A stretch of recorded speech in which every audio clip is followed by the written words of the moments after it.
Bowling alley bloodbath. Before Allen Iverson ever touched an NBA floor, he was already being prepped for a Netflix prison doc, just without the production budget. It's 1993, and Iverson is a high school god, a dual sport, legend status, sell out the gym by lunch kind of god. He's got offers in both football and basketball. Half the NCAA is stalking him like exes on burner accounts. Then it happens. A fight breaks out at a bowling alley. Someone throws a chair. Some white kids throw fists. And what does the state of Virginia do? They grab the one black kid with braids, swagger, and a future and throw the entire prison system at him. Iverson is convicted under something called maiming by mob. I'm not making that up. It sounds like a Mortal Kombat fatality, but no. It's a legal relic designed for lynch mobs, now used against a 17-year-old high school kid. The sentence? 15 years, for a fight at a bowling alley with zero footage. Half the witnesses said he wasn't even throwing punches. He was dodging chairs like it was WWE SmackDown. After 4 months in jail and a national outcry that made local news anchors physically uncomfortable, the governor finally pardoned him. But by then, the media had already hit publish on his obituary.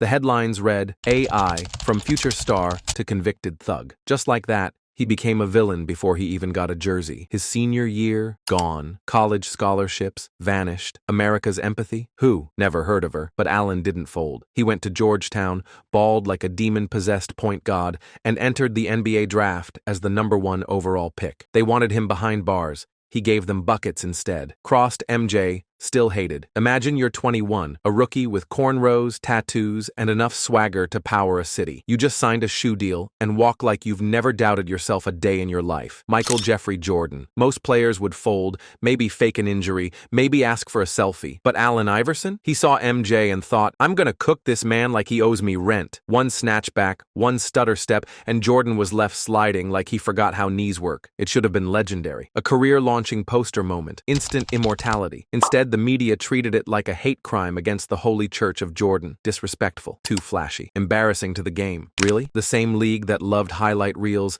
suddenly had a problem with a guy crossing up the GOAT. What really bothered them wasn't the crossover. It was who did it. Iverson didn't play by their rules. He didn't smile for cameras. Didn't worship the stars. He played like every possession was a statement. I don't care who you are. I'm here to kill you. And that scared them. Because Allen Iverson wasn't just crossing MJ. He was crossing the entire idea of what a star was supposed to look like. He didn't apologize, didn't flinch, didn't even smirk. He just went on with the game. And in that moment, he stopped being a rookie and became a warning shot. The league saw a problem. Culture saw a blueprint. Practice, not a game. It's May 2002. The Sixers are coming off a playoff loss, and the media smells blood. One reporter asks Iverson about practice. Not the game he plays and dies for. Not the game he gives his body to every night. Number practice. What follows is a 3-minute monologue that accidentally becomes the most famous press conference in sports history. 22 repetitions of the word practice, delivered like a spoken word poem at a funeral for logic. It gets memed, mocked, misinformed, but what nobody talks about is why he snapped in the first place. Just days earlier, his best friend was murdered. His life was unraveling. The franchise he bled for was turning cold, and now he's being grilled about attendance at optional workouts like a kid being called out for missing homeroom. The media painted him as a clown. The league saw a meltdown, but what it really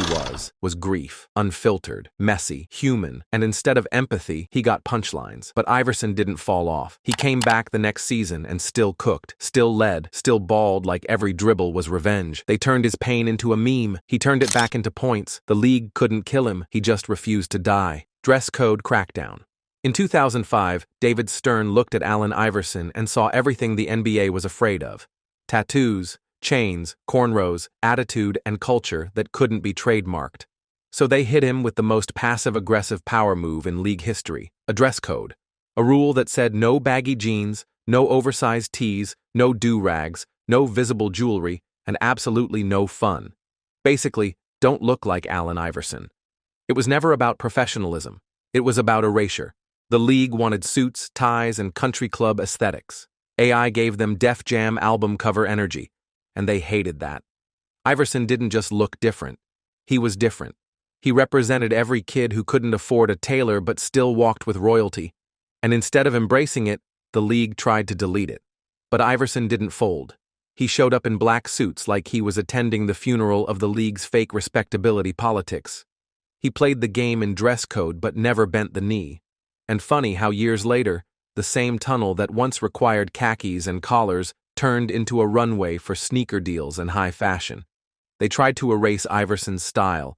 Instead, he became the prototype, benched in Memphis. By 2009, Allen Iverson should have had a statue, a farewell tour, and enough endorsements to buy a small island. Instead, he got the Memphis Grizzlies, a franchise so mid at the time that their mascot had more screen time than their players. They brought in AI not to lead, but to sit, behind Mike Conley, behind Jamal Tinsley. It was the basketball equivalent of asking John Wick to work security at a Chuck E. Cheese. He lasted 3 games. That's it. 3. He looked around, saw his minutes getting rationed like wartime soup, and said, "Nah, I'm out." The media exploded. Iverson can't adapt. Too proud to be a role player. Washed. But they missed the point. This wasn't ego. This was survival. Allen Iverson knew who he was. He wasn't a role player. He was a revolution. And if you can't respect that, he'd rather walk. Then Philly called, the only place that ever really understood him. He came back, dropped 20 a night, and the city embraced him like he never left. Even with his knees hanging on by duct tape, he was still Allen Iverson. And for a brief moment, the league remembered what greatness looked like. Turkey, tears, and goodbye, aka sent to basketball Siberia with a passport and painkillers. The NBA has officially ghosted Allen Iverson. Calls stopped. Meetings canceled. Agents quiet. There's no farewell tour, no all-star handshakes. Just a wall of silence so cold you'd think he owed the league child support. And so, with no other choice, Iverson takes the one offer on the table, Besiktas, a Turkish team with a fan base more rabid than a Philly tailgate on meth. It's not just a step down, it's a cliff dive. From MVP chants in Madison Square Garden to bus rides through Istanbul. From Reebok campaigns to posters in a country where half the fans think he's Denzel Washington. And yet, when he lands in Turkey, he's a king. They swarm the airport, light flares, chant his name like he's Tupac reincarnated with a crossover. They don't care about the baggage. They just want the myth. For a brief, insane moment, AI finds peace. He drops dimes, hits jumpers, signs autographs in languages he doesn't speak. The joy is real, but the pain, also real. His knees are fried, ankles shredded, back aching like he's been carrying the weight of 2 decades of disrespect, because he has. The body gives out before the soul does. The Turkish dream dies quietly, off camera, in a gym thousands of miles from the league that abandoned him. He walks away, not with a bang, but with a limp. No jersey retirement, no montage, no thank you for changing the culture. Just silence. But that silence echoes in every tunnel fit, every rookie with tattoos and chains, every crossover that makes a crowd gasp. That's Iverson, still here, still moving, still haunting the league that tried to bury him. They didn't give him a final chapter, so he became a ghost story instead. Allen Iverson wasn't a player. He was a rebellion in sneakers, a glitch in the system who walked into every arena with pain in his heart and fire in his veins. They tried to cancel him, meme him, bench him, banish him, but he kept showing up, uninvited, unfiltered, unstoppable. He didn't just survive the NBA, he exposed it. And while the league moved on, it never recovered.